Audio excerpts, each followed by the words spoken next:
Welcome to edu और edu के हमारे इस यूट्यूब चैनल में आप सभी का स्वागत है। तो हम लोग अंतर्राष्ट्रीय घटनाक्रम के बारे में पढ़ रहे थे और अंतर्राष्ट्रीय घटनाक्रम के अंतर्गत हम लोग इसे कंटिन्यू करेंगे।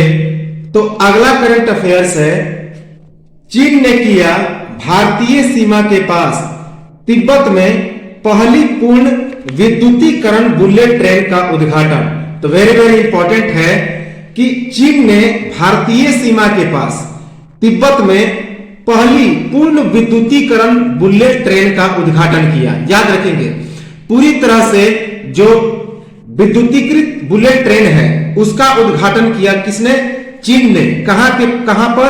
तो भारतीय सीमा के पास तिब्बत में। इसका उद्घाटन कब किया?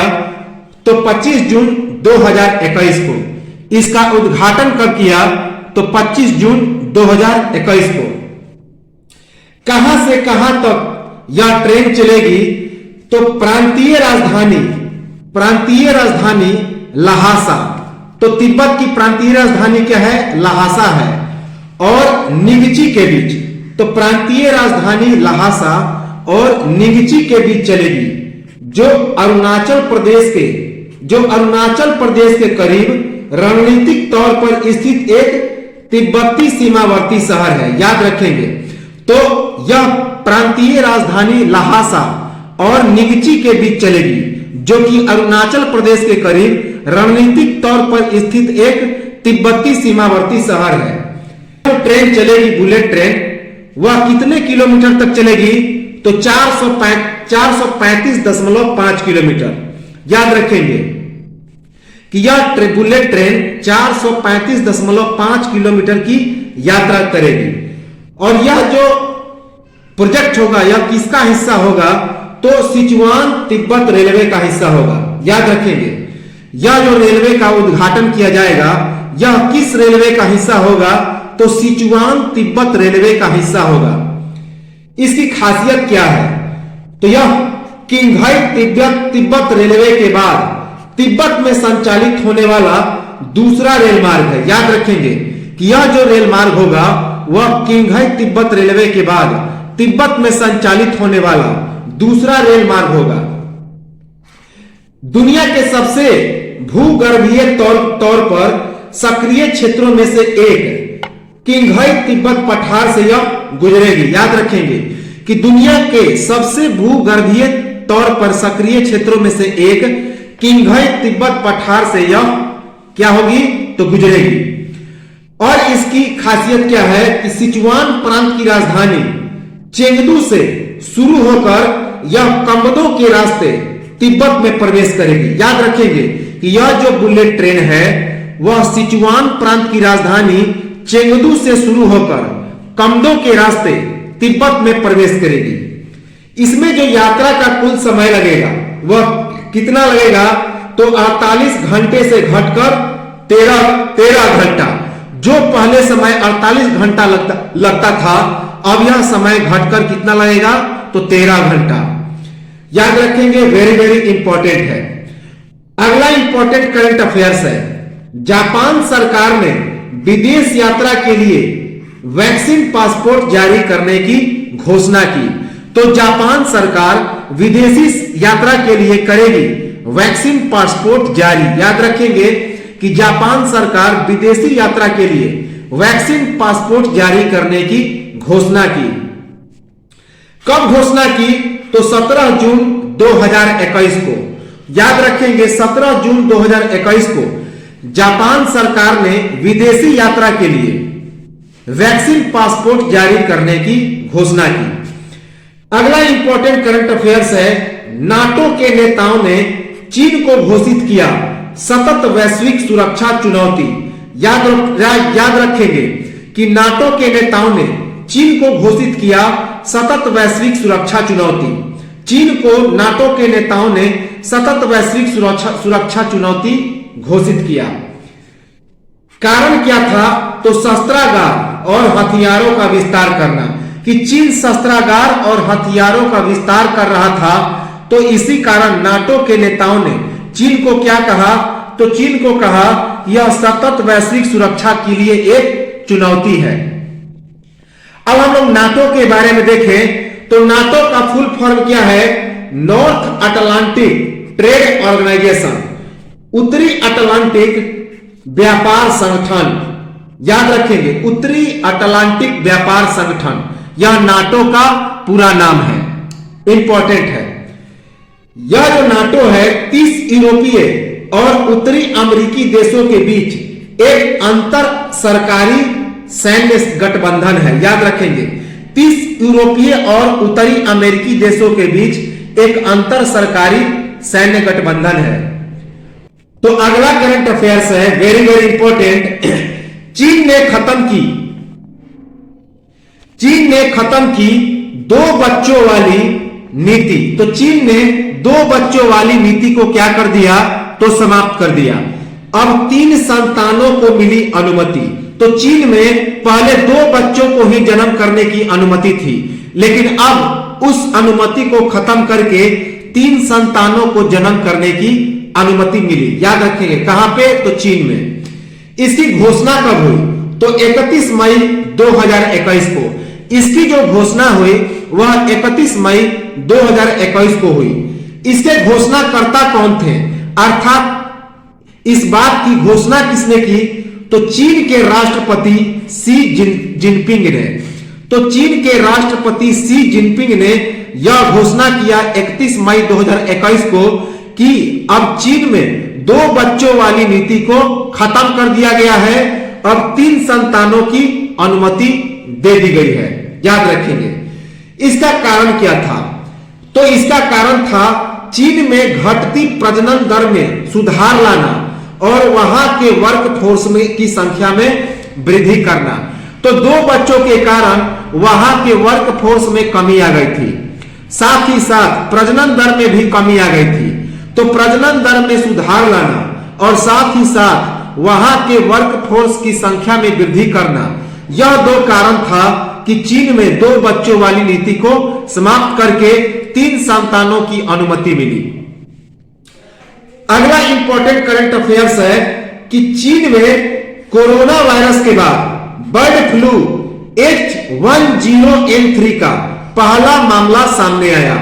तो चीन में कोरोना वायरस के बाद बर्ड फ्लू H10N3 का पहला मामला सामने आया। यह जानकारी कब दिया गया? तो यह जानकारी 1 जून 2021 को राष्ट्रीय स्वास्थ्य आयोग के द्वारा दिया गया। तो इसकी जानकारी किसके द्वारा दी गई? तो इसकी जानकारी 1 जून 2021 को राष्ट्रीय स्वास्थ्य आयोग के द्वारा दिया गया। याद रखेंगे, नेशनल हेल्थ कमीशन NHC के द्वारा। किस जगह पर? तो झेजियांग शहर के जिंगयासू प्रांत में 41 वर्षीय व्यक्ति में यह पाया गया था। तो यह जो H1093 का मामला मिला, कहां पे मिला? तो चीन के जेजियांग शहर के जियांगसू प्रांत में एक 41 वर्षीय व्यक्ति में प्राप्त हुआ था। H10N3 H5N8 ये एक इन्फ्लुएंजा ए वायरस है। याद रखेंगे, जो कि बर्ड फ्लू का एक उप प्रकार है। तो यह जो H10N3 है, H5N8 जो कि एक इन्फ्लुएंजा ए वायरस है, अर्थात बर्ड फ्लू का वायरस है, उसी का एक प्रकार है। याद रखेंगे, बर्ड फ्लू H5N1 का पहला मामला कहां पे मिला था? तो 1997 में 1997 में हांगकांग में एक मुर्गी में प्राप्त हुआ था। याद रखेंगे कि बर्ड फ्लू अर्थात H5N1 का पहला मामला कहां पे मिला था? तो 1997 में हांगकांग में एक मुर्गी में मिला था। अगला इंपॉर्टेंट करंट अफेयर्स है, वेरी वेरी इंपॉर्टेंट, जो पूछा जा सकता है। ईरान का सबसे बड़ा युद्धपोत, ईरान का सबसे बड़ा युद्धपोत आग लगने के बाद ओमान की खाड़ी में डूबा। तो ईरान का सबसे बड़ा युद्धपोत आग लगने के बाद ओमान की खाड़ी में डूब गया। याद रखेंगे, कहां की? तो ओमान की खाड़ी में डूब गया। इस युद्धपोत का नाम क्या था? तो खर्ग। इस युद्धपोत का नाम खर्ग था। याद रखेंगे, वेरी वेरी इंपॉर्टेंट। इस युद्धपोत का नाम खर्ग द्वीप के नाम पर रखा गया है, जो कि ईरान का एक मुख्य तेल टर्मिनल है। याद रखेंगे, यह जो खर्ग नाम रखा गया है वह ईरान के एक खर्ग द्वीप के नाम पर रखा गया है, जो कि ईरान का एक मुख्य तेल टर्मिनल है। कब डूबा? तो 2 जून 2021 को यह जो युद्धपोत था वह 2 जून 2021 को क्या हुआ? तो ओमान की खाड़ी में डूब गया। और कहां पर डूबा? तो ईरानी बंदरगाह जास्क के पास। तो यह जो युद्धपोत था खर्ग, वह 2 जून 2021 को ईरानी बंदरगाह जास्क के पास डूबा। इस जहाज का निर्माण किसने किया? तो ब्रिटेन में हुआ था। याद रखेंगे, इस जहाज का निर्माण कहां पे हुआ था? तो ब्रिटेन में हुआ था। इसे नौसेना में शामिल कब किया गया था? तो इसे 1984 ईस्वी में नौसेना में शामिल किया गया था। और इसमें आग कब लगी? तो रात 2:25 पर। तो इसमें रात्रि 2:25 पर आग लगी थी। याद रखेंगे, इंपॉर्टेंट है। अगला करंट अफेयर्स है कि चीन ने 3 से 17 साल तक के बच्चों के लिए कोविड-19 वैक्सीन को मंजूरी दी। तो चाइना ने 3 बरस से लेकर 17 बरस तक के बच्चों के लिए कोविड-19 वैक्सीन को मंजूरी दे दी। इंपॉर्टेंट है। इस वैक्सीन का नाम क्या है? तो इस वैक्सीन का नाम है सिनोवैक बायोटेक। इस वैक्सीन का नाम है सिनोवैक बायोटेक। याद रखेंगे। अगला इंपॉर्टेंट करंट अफेयर्स है जो पूछा जा सकता है कि ओपन स्काई संधि से रूस क्या हो गया? तो बाहर हो गया। ओपन स्काई संधि से रूस बाहर हो गया। याद रखेंगे। इस संधि पर हस्ताक्षर कब हुआ था? तो इस संधि पर हस्ताक्षर कब हुआ था? तो इस संधि पर हस्ताक्षर हुआ था 7 जून 2021 को। इस संधि पर हस्ताक्षर 7 जून 2021 को हुआ था। याद रखेंगे, इंपॉर्टेंट है। 2020 में डोनाल्ड ट्रंप के कार्यकाल में अमेरिका पहले ही इससे बाहर हो गया था। तो ओपन स्काई संधि से वर्ष 2020 में डोनाल्ड ट्रंप के कार्यकाल में अमेरिका इस संधि से पहले ही बाहर हो गया था। अब हम लोग थोड़ा ओपन स्काई संधि के बारे में देखें, स्टैटिक जी के। तो ओपन स्काई संधि के बारे में देखें तो इसको कब से लागू किया गया था? तो वर्ष 2002 से। तो ओपन स्काई संधि को वर्ष 2002 से लागू किया गया। इसके हस्ताक्षरकर्ता देश कितने हैं? तो 34। इस संधि पर 34 देशों ने हस्ताक्षर किया। इस संधि पर जो हस्ताक्षर हुआ कहां पे हुआ? तो 1992 ईस्वी में फिनलैंड की राजधानी हेलसिंकी में। याद रखेंगे कि 1992 ईस्वी में फिनलैंड की राजधानी हेलसिंकी में 34 देशों के द्वारा इस पर हस्ताक्षर किया गया था और इसे वर्ष 2002 में लागू किया गया। इस ओपन स्काई संधि का मुख्य उद्देश्य क्या है? तो सैन्य गतिविधियों के बारे में पारदर्शिता को बढ़ावा देना और हथियारों के नियंत्रण और अन्य समझौते को निगरानी करना। तो सैन्य गतिविधियों के बारे में पारदर्शिता को बढ़ावा देना और हथियारों के नियंत्रण और अन्य समझौते को निगरानी करना। अगला करंट अफेयर्स है, इजराइल ने गाजा पर किया हवाई हमला। तो याद रखेंगे कि इजराइल और फिलिस्तीन के बीच संघर्ष चल रहा है। तो फिलिस्तीन का एक सबसे प्रमुख जो युद्ध क्षेत्र है वह गाजा है, जहां पे जो सैन्य उपकरण है वह रखे जाते हैं। तो इजराइल ने गाजा पर किया हवाई हमला। गाजा क्या है? तो एक फिलिस्तीन का इलाका है। तो गाजा फिलिस्तीन का एक बेहद समृद्धशाली इलाका है। तो इस हमले का कारण क्या था? तो इस हमले का कारण था दक्षिणी इजराइल में आग लगाए जाने के कारण। तो फिलिस्तीनियों ने दक्षिणी इजराइल में आग लगा दिया था। तो इसी कारण इजराइल ने गाजा पर हमला किया। याद रखेंगे, इंपॉर्टेंट है। तो अगला करंट अफेयर्स है जो वेरी वेरी इंपॉर्टेंट है कि ऑस्ट्रेलिया और ब्रिटेन ऐतिहासिक मुक्त व्यापार समझौते पर हुए सहमत। तो ऑस्ट्रेलिया और ब्रिटेन ऐतिहासिक मुक्त व्यापार समझौते पर सहमत हो गए। याद रखेंगे, इंपॉर्टेंट है कि ऑस्ट्रेलिया और ब्रिटेन ऐतिहासिक मुक्त व्यापार समझौते पर सहमत हुए। इसकी सहमति कब मिली? तो 14 जून 2021 को इसकी जो सहमति प्राप्त हुई वह 14 जून 2021 को ब्रिटेन के प्रधानमंत्री बोरिस जॉनसन तथा ऑस्ट्रेलिया के प्रधानमंत्री स्कॉट मॉरिसन के बीच। कहां पे? तो डाउनिंग स्ट्रीट में। तो इसकी जो समझौते पर सहमति हुई वह 14 जून 2021 को ब्रिटेन के प्रधानमंत्री बोरिस जॉनसन और ऑस्ट्रेलिया के प्रधानमंत्री स्कॉट मॉरिसन के बीच डाउनिंग स्ट्रीट में हुई। याद रखेंगे, डाउनिंग स्ट्रीट में। अगला इंपॉर्टेंट करंट अफेयर्स है G7 शिखर सम्मेलन। G7 शिखर सम्मेलन में क्या कहा गया कि कोरोना वैक्सीन की 100 करोड़ डोज दान करेंगे विश्व के अमीर देश। तो जो G7 का बैठक हुआ उसमें क्या कहा गया कि कोरोना वैक्सीन की 100 करोड़ डोज विश्व के अमीर देश क्या करेंगे? तो दान करेंगे।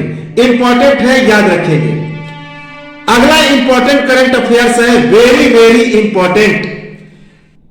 अमेरिका ने फिलिस्तीनी शरणार्थियों के लिए शरणार्थी एजेंसी की वित्तीय सहायता की क्या की? तो बहाली की। तो अमेरिका ने फिलिस्तीनी शरणार्थियों के लिए शरणार्थी एजेंसी की वित्तीय सहायता को क्या की? तो बहाल की। याद रखेंगे, इंपॉर्टेंट है। इसकी घोषणा कब हुई? तो 7 अप्रैल 2021 को। इसकी घोषणा 7 अप्रैल 2021 को राज्य सचिव एंटनी ब्लिंकेन के द्वारा घोषणा हुई। याद रखेंगे, इसकी घोषणा अमेरिका के राज्य सचिव एंटनी ब्लिंकेन के द्वारा 7 अप्रैल 2021 को हुई। इसमें अमेरिका ने कितनी सहायता करने की बात कही? तो 235 मिलियन अमेरिकी डॉलर। तो अमेरिका ने 235 मिलियन अमेरिकी डॉलर सहायता करने की घोषणा की, जिसमें से 150 मिलियन अमेरिकी डॉलर संयुक्त राष्ट्र राहत और निर्माण एजेंसी अर्थात UNRW के लिए मानवीय सहायता के लिए अमेरिका देगा। तो 235 मिलियन अमेरिकी डॉलर में अमेरिका 150 मिलियन अमेरिकी डॉलर संयुक्त राष्ट्र राहत और निर्माण एजेंसी अर्थात UNRWA के मानवीय सहायता हेतु देगा। अमेरिकी अंतरराष्ट्रीय विकास एजेंसी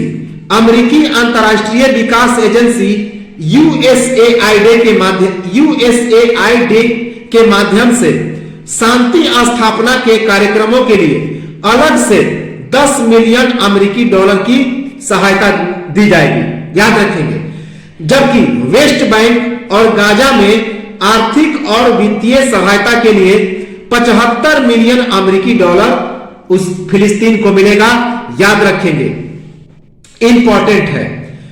अब हम लोग USAID के बारे में देखते हैं। USAID अर्थात अमेरिकी अंतरराष्ट्रीय विकास एजेंसी। तो अमेरिकी अंतरराष्ट्रीय विकास एजेंसी की स्थापना कब हुई?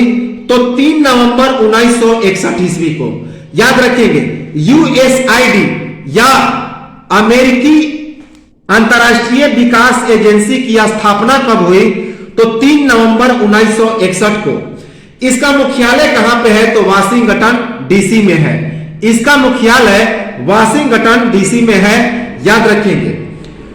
और इसके स्थापत्यकर्ता कौन है? अर्थात इसकी स्थापना किसने की? तो इसकी स्थापना जॉन F कैनेडी ने की। इंपॉर्टेंट है, जॉन F कैनेडी ने की। UNRWA के बारे में देखें तो UNRWA की स्थापना कब हुई? तो 19 नवंबर 1948 को। तो UNRWA की स्थापना 19 नवंबर 1948 को हुई। इसके स्थापत्यकर्ता कौन थे? अर्थात इसकी स्थापना किसने की? तो संयुक्त राष्ट्र महासभा प्रस्ताव ने। तो संयुक्त राष्ट्र महासभा प्रस्ताव ने इस UNRWA की स्थापना 19 नवंबर 1948 को की। याद रखेंगे। अगला इंपॉर्टेंट करंट अफेयर्स है, वेरी वेरी इंपॉर्टेंट। तो अगला इंपॉर्टेंट करंट अफेयर्स है अमेरिकी सीनेट के द्वारा भारतीय अमेरिकी विवेक मूर्ति की अमेरिका के राष्ट्रपति जो बाइडेन के सर्जन जनरल के तौर पर नियुक्ति की पुष्टि की गई। तो अमेरिकी सीनेट ने एक भारतीय अमेरिकी विवेक मूर्ति को अमेरिका के राष्ट्रपति जो बाइडेन के सर्जन जनरल के रूप में नियुक्त किया। याद रखेंगे, काफी इंपॉर्टेंट है। तो अमेरिका सीनेट ने क्या किया कि एक भारतीय अमेरिकी हैं जिनका नाम है विवेक मूर्ति। तो इस विवेक मूर्ति को अमेरिका के राष्ट्रपति जो बाइडेन के सर्जन जनरल के तौर पर नियुक्ति की पुष्टि की। इसकी पुष्टि कब की? तो 22 मार्च 2021 को। तो इनकी नियुक्ति की पुष्टि कब हुई? तो 22 मार्च 2021 को। याद रखेंगे, इंपॉर्टेंट है। डॉक्टर विवेक मूर्ति वर्तमान में अमेरिकी फिजिशियन है। तो डॉक्टर विवेक मूर्ति क्या है? तो वर्तमान में अमेरिका के एक फिजिशियन है और इन दिनों public health service commission core में वाइस एडमिरल है। तो ये जो विवेक मूर्ति है इन दिनों public health service commission core में वाइस एडमिरल है। याद रखेंगे, विवेक मूर्ति यूएस के 21वें सर्जन जनरल बने। तो याद रखेंगे, ये जो विवेक मूर्ति है ये अमेरिका के 21वें सर्जन जनरल बने। नवंबर 2020 से जनवरी 2021 के दौरान राष्ट्रपति जो बाइडेन के कोविड-19 सलाहकार बोर्ड के क्या हो गए कि ये सह अध्यक्ष भी थे। तो विवेक मूर्ति नवंबर 2020 से लेकर जनवरी 2021 के दौरान अमेरिका के राष्ट्रपति जो बाइडेन के कोविड-19 सलाहकार बोर्ड के सह अध्यक्ष भी रह चुके थे। याद रखेंगे, इंपॉर्टेंट है। तो अगला करंट अफेयर्स है हु की रिपोर्ट के मुताबिक वुहान लैब से कोविड-19 के रिसाव की संभावना काफी कम। तो हु के रिपोर्ट के मुताबिक वुहान लैब से, जो चाइना में है वुहान लैब, तो वहां से कोविड-19 के रिसाव की संभावना काफी कम कही गई है। इसकी रिपोर्ट कब जारी हुई? तो यह रिपोर्ट 30 मार्च 2021 को जारी हुआ। याद रखेंगे, तो हु ने एक रिपोर्ट पेश किया जिसके मुताबिक क्या कहा गया कि वुहान लैब से कोविड-19 के रिसाव की संभावना काफी कम है। यह रिपोर्ट कब जारी किया गया? तो 30 मार्च 2021 को जारी किया गया। याद रखेंगे, इंपॉर्टेंट है। अगला इंपॉर्टेंट करंट अफेयर्स है, वेरी वेरी इंपॉर्टेंट। चीन ने हांगकांग की चुनाव प्रणाली में बड़े परिवर्तन के लिए विवादास्पद प्रस्ताव को किया मंजूर। याद रखेंगे कि चीन ने हांगकांग की चुनाव प्रणाली में बड़े परिवर्तन के लिए विवादास्पद प्रस्ताव को क्या किया? तो मंजूर किया। इंपॉर्टेंट है, याद रखेंगे। इसकी मंजूरी कब मिली? तो इसकी मंजूरी 30 मार्च 2021 को मिली। तो इसकी मंजूरी 30 मार्च 2021 को मिली। याद रखेंगे, इंपॉर्टेंट है। इससे क्या क्या फायदा होगा? तो इससे शहर की विधायिका में निर्वाचित सीटों की संख्या सीधे तौर पर आधी से लगभग 5वीं हिस्सा हो गई। तो इससे क्या क्या फायदा मिला कि शहर की विधायिका में निर्वाचित सीटों की संख्या सीधे तौर पर आधी से लगभग 5वीं हिस्सा हो गई और विशेष प्रशासनिक क्षेत्र अर्थात स्पेशल एडमिनिस्ट्रेशन रीजन में SAR में बीजिंग का कड़ा नियंत्रण हो गया। याद रखेंगे, इंपॉर्टेंट है। इससे पहले बदलाव की घोषणा की गई थी। तो इससे पहले जो बदलाव की घोषणा की गई थी वह कब किया गया था?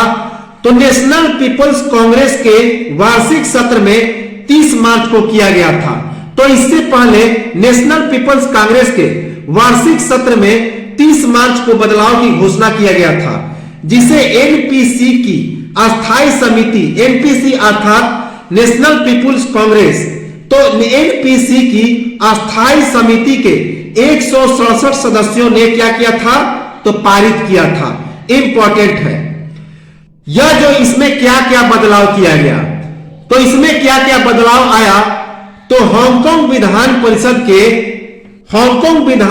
के भौगोलिक निर्वाचित क्षेत्रों को, हांगकांग विधान परिषद के भौगोलिक निर्वाचित क्षेत्रों को 35 में से 20 सीटों तक क्या कर दिया गया, कम कर दिया जाएगा। तो इसमें क्या क्या बदलाव किया गया कि अब हांगकांग विधान परिषद के भौगोलिक निर्वाचित क्षेत्रों को 35 से 20 सीटों तक कम कर दिया जाएगा, जो प्रत्यक्ष मतदान के महत्व को कम कर देगा। याद रखेंगे, इस पहले इसके 70 सदस्यों में से 35 सदस्य सीधे तौर पर चुने गए थे। तो इसके पहले इसके 70 सदस्यों में से 35 जो सदस्य थे उन्हें सीधे तौर पर चुन लिया गया था। इस नवगठित समिति में विषम संख्या में लोग होंगे। याद रखेंगे कि यह जो नवगठित समिति होगा उसमें जो लोग होंगे वह विषम की संख्या में होंगे और अध्यक्ष एक टाई ब्रेकर के तौर पर कार्य करेंगे और जो अध्यक्ष होंगे वे एक टाई ब्रेकर के तौर पर कार्य करेंगे। 1200 सदस्यीय चुनाव समिति की संख्या बढ़कर कितनी हो जाएगी, तो 1500। तो जो 1200 सदस्यीय चुनाव समिति की संख्या थी वह बढ़कर 1500 हो जाएगी। अब इस कम्युनिस्ट पार्टी नियंत्रण विधायिका में हांगकांग का प्रतिनिधि भी क्या होगा, तो शामिल होगा। तो अब इस कम्युनिस्ट पार्टी नियंत्रित विधायिका में हांगकांग का प्रतिनिधि भी शामिल हो सकेगा। विधान परिषद का आकार कितना से कितना बढ़ाकर कर दिया जाएगा, तो 70 से बढ़ाकर 90 हो जाएगा। याद रखेंगे, और 20 प्रतिनिधियों को ही प्रत्यक्ष वोट का अधिकार दिया जाएगा। तो प्रत्यक्ष वोट कितने प्रतिनिधि देंगे, तो केवल 20 प्रतिनिधि देंगे। याद रखेंगे, काफी इंपॉर्टेंट है। तो अगला करंट अफेयर्स है यूएई के पहले परमाणु ऊर्जा संयंत्र का वाणिज्यिक संचालन शुरू हो गया। यूएई अर्थात संयुक्त अरब अमीरात। तो संयुक्त अरब अमीरात के पहले परमाणु ऊर्जा संयंत्र का वाणिज्यिक संचालन शुरू हो गया। याद रखेंगे, इसकी शुरुआत कब हुई, तो इसकी शुरुआत 6 अप्रैल 2021 को हुई। तो इसकी शुरुआत 6 अप्रैल 2021 को हुई। परमाणु ऊर्जा संयंत्र का स्थान कहां पे खोला गया, तो संयुक्त अरब अमीरात की राजधानी अबू धाबी के अल ढफरा क्षेत्र में। याद रखेंगे, अल ढफरा क्षेत्र में कहां पे, बराकाह में। तो यह जो परमाणु ऊर्जा संयंत्र है वह कहां पे इसका वाणिज्यिक संचालन शुरू हुआ, तो संयुक्त अरब अमीरात की राजधानी अबू धाबी के अल ढफरा क्षेत्र में, बराकाह में। याद रखें, कहां पे, बराकाह में। अगला करंट अफेयर्स है, भारत और मालदीव ने आतंकवाद से निपटने हेतु वैश्विक सहयोग मजबूत करने की क्या की, तो अपील की। तो भारत और मालदीव ने आतंकवाद से निपटने हेतु वैश्विक सहयोग मजबूत करने की अपील की। याद रखेंगे, इंपॉर्टेंट है। इनके बीच समझौता कब हुआ, तो इनके बीच समझौता 8 अप्रैल 2021 को हुआ। तो इनके बीच जो समझौता हुआ 8 अप्रैल 2021 को हुआ। यह जो बैठक हुई थी, यह बैठक किनके बीच हुई, तो विदेश मंत्रालय में सचिव विकास स्वरूप तथा मालदीव के विदेश सचिव अब्दुल गफूर मोहम्मद के बीच। तो यह जो बैठक हुआ, यह जो समझौता हुआ, याद रखेंगे कि विदेश मंत्रालय में सचिव विकास स्वरूप तथा मालदीव के विदेश सचिव अब्दुल गफूर मोहम्मद के बीच हुआ। इंपॉर्टेंट है, यह संयुक्त कार्य समूह की पहली बैठक थी। तो भारत और मालदीव की यह जो संयुक्त कार्य समूह थी, यह उसकी पहली बैठक थी। याद रखेंगे। अगला इंपॉर्टेंट करंट अफेयर्स है, अमेरिकी राष्ट्रपति जो बाइडेन ने H-1B वीजा प्रतिबंध को किया समाप्त। तो अमेरिका के राष्ट्रपति जो बाइडेन ने H-1B वीजा प्रतिबंध को क्या कर दिया, तो समाप्त कर दिया। यह जो H-1B वीजा था, क्या था, तो जो प्रवासी श्रमिक थे उनके लिए यह वीजा था। क्योंकि कोरोना वायरस के समय बहुत सारे प्रवासी जो श्रमिक थे वह अमेरिका में कूच कर गए थे अमेरिका से बाहर जा रहे थे, तो इसी कारण वह अमेरिका H1B वीजा क्या दे रहा था, तो दे रहा था। लेकिन अब अमेरिकी राष्ट्रपति जो बाइडेन ने इस H1B वीजा को क्या कर दिया, तो समाप्त कर दिया। याद रखेंगे इसकी समाप्ति कब की, तो इसकी समाप्ति 1 अप्रैल 2021 को की। तो जो बाइडेन ने इस वीजा की समाप्ति कब की, तो 1 अप्रैल 2021 को। H1B वीजा क्या है, तो विदेशी श्रमिकों को दिया जाने वाला एक वीजा है। तो विदेशी श्रमिकों का यह एक वीजा है, याद रखेंगे H1B वीजा। अगला करंट अफेयर्स है, रिसर्च टीम को दक्षिण पश्चिमी चीन में मिले 24 बैग कोरोना वायरस। तो एक रिसर्च टीम को दक्षिण पश्चिमी चीन में मिले 24 बैग कोरोना वायरस। याद रखेंगे कि एक रिसर्च टीम को दक्षिण पश्चिम चीन में 24 बैग कोरोना वायरस की पुष्टि मिली। याद रखेंगे यह जो वायरस था वह SARS-CoV-2 के बहुत ही नजदीक था। तो यह जो 24 बैग कोरोना वायरस था वह SARS-CoV-2 के काफी नजदीक था। अगला इंपॉर्टेंट करंट अफेयर्स है, मोडर्ना ने बच्चों पर शुरू की वैक्सीन टेस्टिंग। तो याद रखेंगे एक अमेरिकी वैक्सीन निर्माता कंपनी जिसका नाम था मॉडर्ना, तो मॉडर्ना ने बच्चों पर शुरू की, तो वैक्सीन की टेस्टिंग। मॉडर्ना क्या है, तो अमेरिकी वैक्सीन निर्माता कंपनी है। यह जो मॉडर्ना है एक अमेरिकी वैक्सीन निर्माता कंपनी है, याद रखेंगे इंपॉर्टेंट है। इसका ट्रायल कब किया गया, तो 6 माह से 12 साल के बच्चों पर। तो इसका जो ट्रायल हुआ वह 6 महीना से लेकर 12 वर्ष के बच्चों पर किया गया। इसका जो प्रत्येक डोज था वह 50 या 100 माइक्रोग्राम। तो इसके कितने डोज देकर टेस्टिंग की गई, तो 50 से लेकर 100 माइक्रोग्राम की। याद रखेंगे इंपॉर्टेंट है। अगला करंट अफेयर्स है यूएनएससी में भारत ने सीरिया में रासायनिक हथियारों के इस्तेमाल की जांच का किया आह्वान। तो याद रखेंगे कि यूएनएससी में भारत ने सीरिया में रासायनिक हथियारों के इस्तेमाल की जांच का आह्वान किया। इंपॉर्टेंट है। यह आह्वान कब किया गया, तो 4 मार्च 2021 को। तो इसका आह्वान कब किया गया, तो 4 मार्च 2021 को। इसका कारण क्या था, तो इसका कारण था ISIS आतंकवादी गतिविधियों में बढ़ोतरी के कारण। तो चूंकि ISIS गतिविधियों में काफी बढ़ोतरी हो रही थी, तो इसी कारण भारत ने यूएनएससी में सीरिया में रासायनिक हथियारों के इस्तेमाल की जांच का आह्वान किया। कब, 4 मार्च 2021 को। अगला इंपॉर्टेंट करंट अफेयर्स है, नासा अपना मार्स आइस मैपिंग मिशन। तो नासा अपना मार्स आइस मैपिंग मिशन करेगा लॉन्च। याद रखेंगे कि नासा एक मिशन लॉन्च करेगा जिसका नाम क्या है, तो मार्स आइस मैपिंग मिशन। इसका मुख्य उद्देश्य क्या है, तो इसका मुख्य उद्देश्य है नासा की मंगल पर प्रारंभिक मानव मिशन के लिए एक संभावित विज्ञान उद्देश्यों की पहचान में मदद करना। तो इसका मुख्य उद्देश्य है नासा को मंगल पर प्रारंभिक मानव मिशन के लिए संभावित विज्ञान उद्देश्यों की पहचान में मदद करना। इंपॉर्टेंट है। इसकी जानकारी कब मिली, तो 3 फरवरी 2021 को किसके द्वारा दी गई, तो नासा के द्वारा। तो नासा के द्वारा इसकी जानकारी 3 फरवरी 2021 को दी गई। इससे क्या क्या लाभ मिलेगा, तो इससे क्या क्या लाभ मिलेगा, तो लाल ग्रह किसे कहते हैं, तो मार्स को अर्थात मंगल को।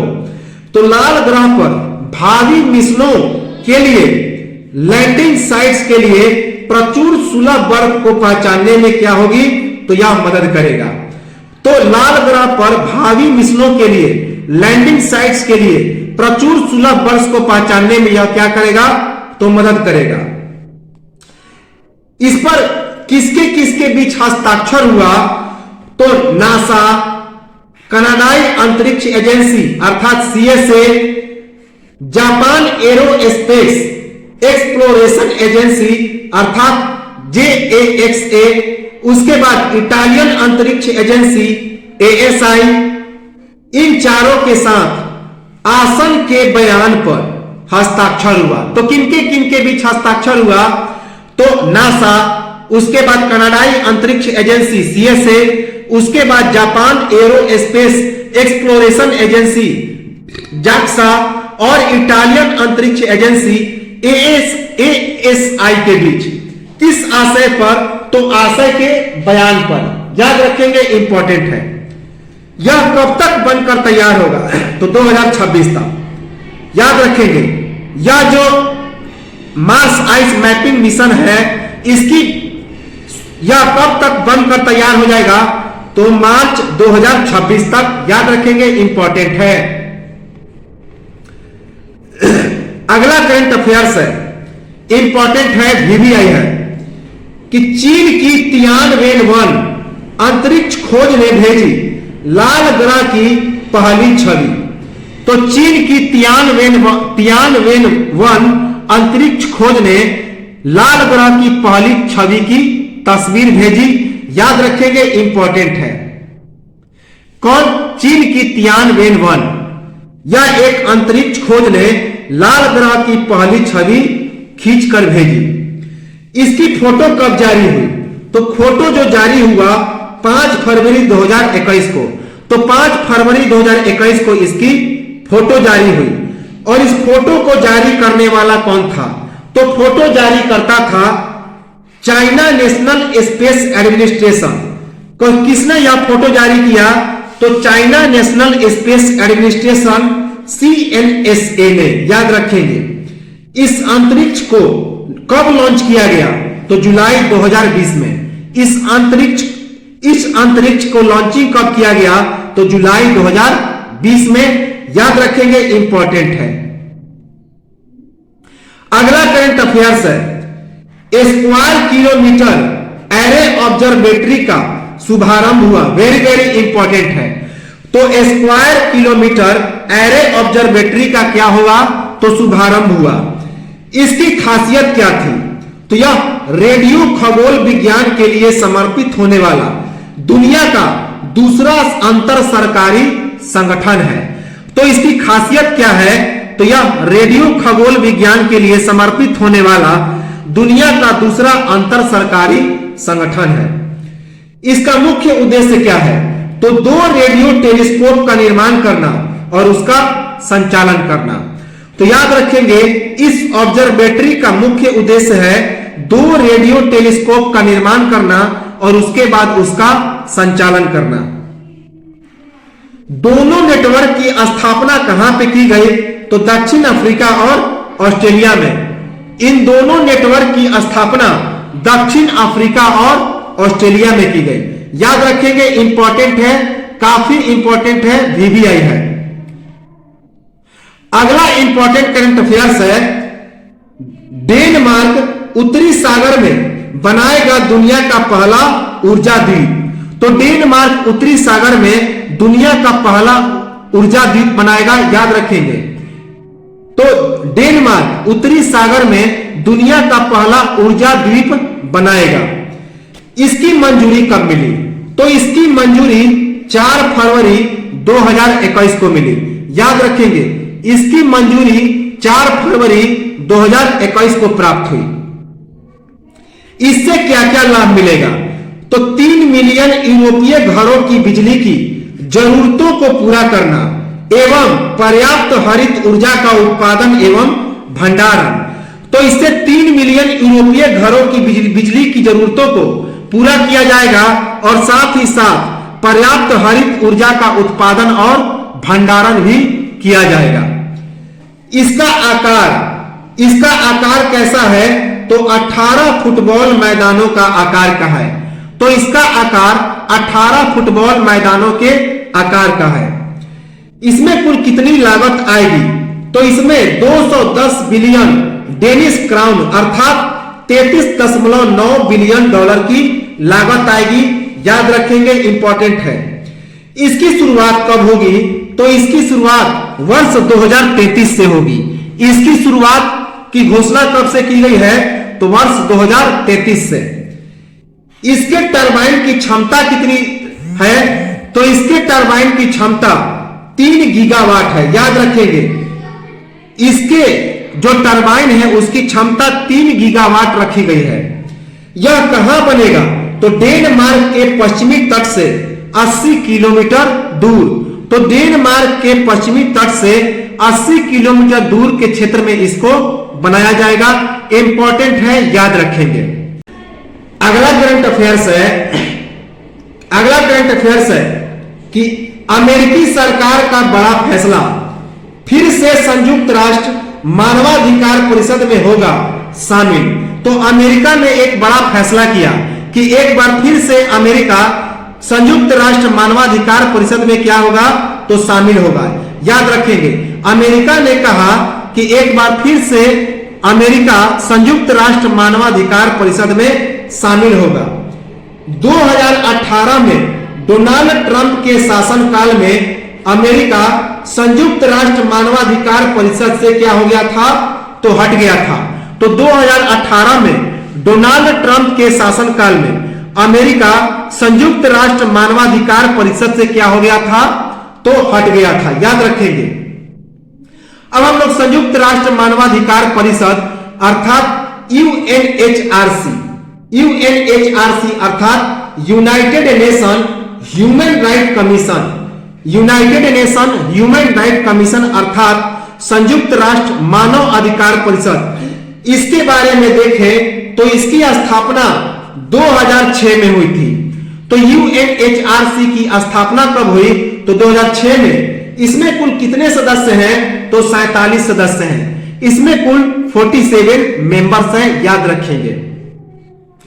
अगला इंपॉर्टेंट करंट अफेयर्स है, अमेरिकी राष्ट्रपति जो बाइडेन ने डोनाल्ड ट्रंप के ग्रीन कार्ड का जो प्रतिबंध था उसको क्या किया? तो रद्द किया। तो अमेरिकी राष्ट्रपति जो बाइडेन ने डोनाल्ड ट्रंप के ग्रीन कार्ड का प्रतिबंध रद्द कर दिया। रद्द कब किया? तो 24 फरवरी 2021 को। याद रखेंगे, कब रद्द किया? तो 24 फरवरी 2021 को। ग्रीन कार्ड एप्लीकेशंस, यह जो ग्रीन कार्ड एप्लीकेशन था वह इस पर क्यों प्रतिबंध लगाया गया था? तो उच्च बेरोजगारी के कारण इस पर प्रतिबंध लगाया गया था। याद रखेंगे, इंपॉर्टेंट है। अमेरिका में काफी बेरोजगारी हो गई थी, तो इसी उच्च बेरोजगारी के कारण ग्रीन कार्ड एप्लीकेशन पर बैन लगाया गया था, प्रतिबंध लगाया गया था। H1B, H4, H2B और L1 जे श्रेणियों में कुशल श्रमिकों प्रबंधकों के अस्थायी वीजा पर रोक। याद रखेंगे। साथ ही साथ इसमें क्या क्या रोक लगाया गया? तो H1B, H4, H2B, L1 और जे श्रेणियों में कुशल श्रमिकों और प्रबंधकों के अस्थायी वीजा पर भी रोक लगा दिया गया। इंपॉर्टेंट है, याद रखेंगे। अगला करंट अफेयर्स है, इंपॉर्टेंट है, VVI है। अमेरिका ने म्यांमार के सैन्य नेताओं पर प्रतिबंध की घोषणा की। तो अमेरिका ने म्यांमार के सैन्य नेताओं पर प्रतिबंध की घोषणा की। कब घोषणा की? तो 10 फरवरी 2021 को।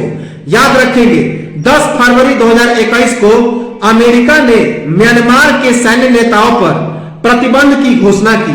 इसका कारण क्या था?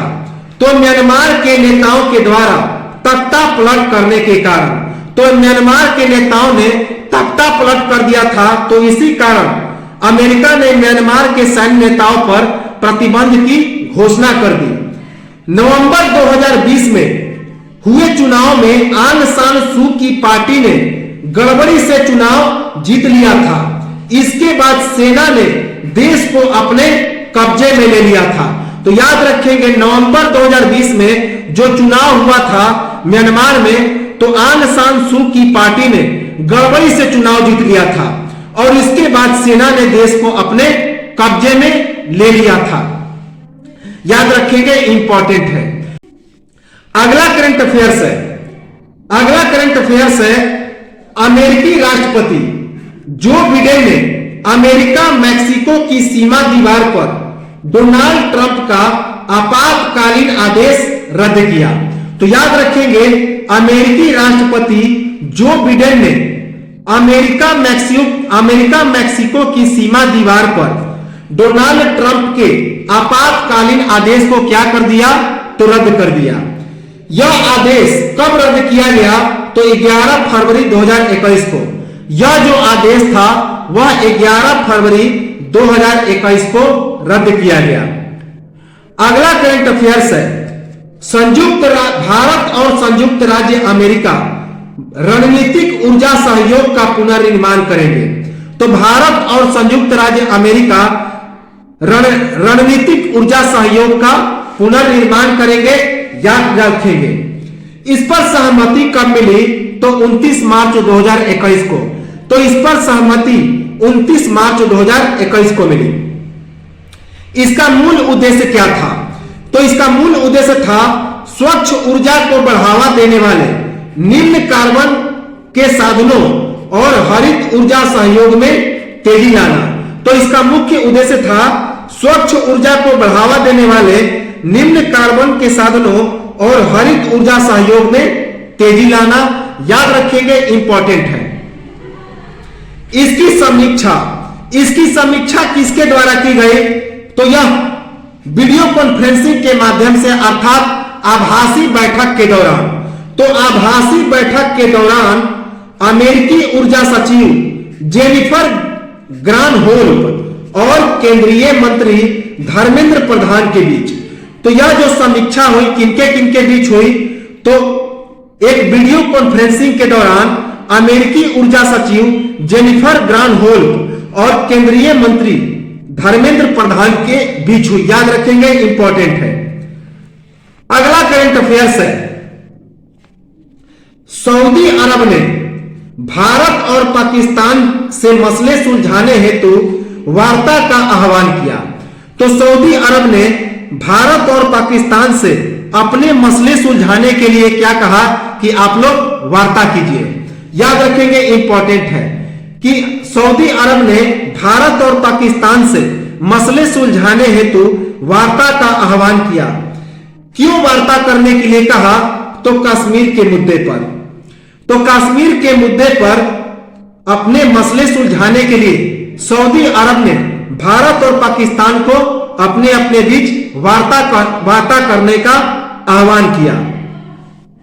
अगला करंट अफेयर्स है, केंद्रीय मंत्रिमंडल ने भारत और ब्रिटेन के बीच प्रवास और आवागमन संबंधी समझौता ज्ञापन को क्या किया, तो मंजूरी दी। तो केंद्रीय मंत्रिमंडल ने भारत और ब्रिटेन के बीच प्रवास और आवागमन संबंधी समझौता ज्ञापन को मंजूरी दी, याद रखेंगे, इंपॉर्टेंट है। यह जो समझौता हुआ किनके बीच हुआ, तो भारत, ब्रिटेन और उत्तरी आइसलैंड के बीच। तो भारत, ब्रिटेन और उत्तरी आइलैंड के बीच यह समझौता हुआ। यह जो समझौता ज्ञापन हुआ, इस पर हस्ताक्षर कब किया गया, तो 5 मई 2021 को। तो इस समझौता ज्ञापन पर हस्ताक्षर 5 मई 2021 को किया गया। इसका मुख्य उद्देश्य क्या था, तो वीजा प्रक्रिया को उदार बनाना। तो इसका मुख्य उद्देश्य था वीजा की प्रक्रिया को उदार बनाना, याद रखेंगे, इंपॉर्टेंट है। अगला करंट अफेयर्स है, अमेरिका ने ठुकराया कोविड-19 वैक्सीन के लिए कच्चे माल के निर्यात पर प्रतिबंध हटाने का भारत का अनुरोध। तो भारत ने अनुरोध किया था अमेरिका से कि कच्चे माल के निर्यात पर आप प्रतिबंध को क्या कीजिए, हटा दीजिए, लेकिन अमेरिका ने इसे ठुकरा दिया। तो अमेरिका ने ठुकराया कोविड-19 वैक्सीन के लिए कच्चे माल के निर्यात पर प्रतिबंध हटाने का भारत का अनुरोध। किस अधिनियम के तहत, तो रक्षा उत्पादन अधिनियम अर्थात डिफेंस प्रोडक्शन अमेंडमेंट। तो डिफेंस प्रोडक्शन अमेंडमेंट अर्थात डीपीए, रक्षा उत्पादन अधिनियम के तहत अमेरिका ने क्या किया कि इस प्रतिबंध को हटाने का जो अनुरोध था उसको ठुकरा दिया। अगला करंट अफेयर्स है जो कि काफी इंपॉर्टेंट है, वेरी वेरी इंपॉर्टेंट, जो एग्जाम में आने की पूरी तरह से संभावना है। ऑस्ट्रेलिया ने चीनी बेल्ट एंड रोड पहल में शामिल होने के लिए विक्टोरियन राज्य का समझौता किया रद्द। याद रखेंगे कि ऑस्ट्रेलिया ने चीनी बेल्ट एंड रोड पहल में शामिल होने के लिए विक्टोरियन राज्य का समझौता रद्द कर दिया। इंपॉर्टेंट है, याद रखेंगे। इसकी घोषणा कब की गई? तो इसकी घोषणा 21 अप्रैल 2021 को की गई। तो इसकी घोषणा 21 अप्रैल 2021 को हुई। इसमें क्या क्या विशेषताएं थी? तो इसमें विशेषताएं थी कि ऑस्ट्रेलिया ने पिछले साल नए कानून पेश किए थे जिनके मुताबिक राज्य के अधिकारियों और राष्ट्रीय हित के लिए विदेशी देशों के बीच किसी भी समझौते को रद्द करने की अनुमति दी गई थी। याद रखेंगे। साथ ही साथ नई शक्तियों के तहत संघीय प्राधिकरण क्रमशः वर्ष 2018 और वर्ष 2019 में हस्ताक्षरित समझौता ज्ञापन और संरचनागत समझौते सहित 4 दस्तावेजों को क्या कर दिया था? तो रद्द कर दिया था। याद रखेंगे, इंपॉर्टेंट है। ऑस्ट्रेलिया ने 2004 में विक्टोरिया के शिक्षा विभाग और ईरान के बीच एक समझौता ज्ञापन सहित 1999 में सीरिया के साथ हस्ताक्षरित विभाग के बीच वैज्ञानिक सहयोग समझौता भी क्या कर दिया था? तो रद्द कर दिया था। याद रखेंगे, इंपॉर्टेंट है। अगला करंट अफेयर्स है जापानी प्रधानमंत्री योशिहिदे सुगा का भारत दौरा क्या कर दिया गया? तो रद्द कर दिया गया। तो जापानी प्रधानमंत्री योशिहिदे सुगा भारत में आने वाले थे, लेकिन इन्होंने अपना दौरा रद्द कर दिया। क्यों रद्द किया? तो उसका कारण था कोविड-19 कोरोना वायरस। अगला करंट अफेयर्स है हांगकांग ने 14 दिनों के लिए भारत से जुड़ी सभी उड़ानें क्या की? तो स्थगित कर दी। तो हांगकांग ने 14 दिनों के लिए भारत से जुड़ी सभी उड़ानों को क्या कर दिया? तो स्थगित कर दिया। इसका कारण क्या था? तो कोविड-19। इसका कारण था कोविड-19। कब से कब तक इस उड़ानों को स्थगित किया हांगकांग ने? तो 20 अप्रैल 2021 से लेकर 3 मई 2021 तक।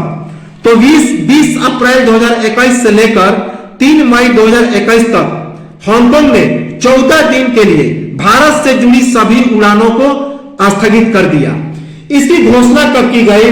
तो 18 अप्रैल 2021 को। तो इसकी घोषणा 18 अप्रैल 2021 को हुई। तो यह तो था हमारा आज का इंटरनेशनल करंट अफेयर्स। इसके बाद हम लोग इंटरनेशनल करंट इवेंट को देखेंगे और इसके बाद यह अंतरराष्ट्रीय घटनाक्रम समाप्त हो जाएगा। इसके बाद हम लोग चलेंगे इकोलॉजी, पर्यावरण और पारिस्थितिकी करंट इवेंट की तरफ। तो इसे 2-3 बार सुनेंगे, 2-3 बार देख के सुनते रहेंगे तो यह चीजें आसानी से याद हो जाएंगी और दिमाग में फिट हो जाएगा। मिलते हैं हम लोग अगले वीडियो में, और सब्सक्राइब जरूर कर लें ताकि इस तरह के जो इंपॉर्टेंट वीडियो हैं, जो कि बेहद इंपॉर्टेंट है, इतना अच्छा करंट अफेयर्स और इतने अच्छे जो जितने सारे टॉपिक है, सब्जेक्ट्स हैं, वह पढ़ने को जल्दी नहीं मिलेगा। तो मिलते हैं हम लोग अगले वीडियो में और कंटिन्यू करेंगे इस इंटरनेशनल करंट अफेयर्स को और इसके बाद इसे समाप्त करेंगे। तो तब तक नमस्कार, जय हिंद।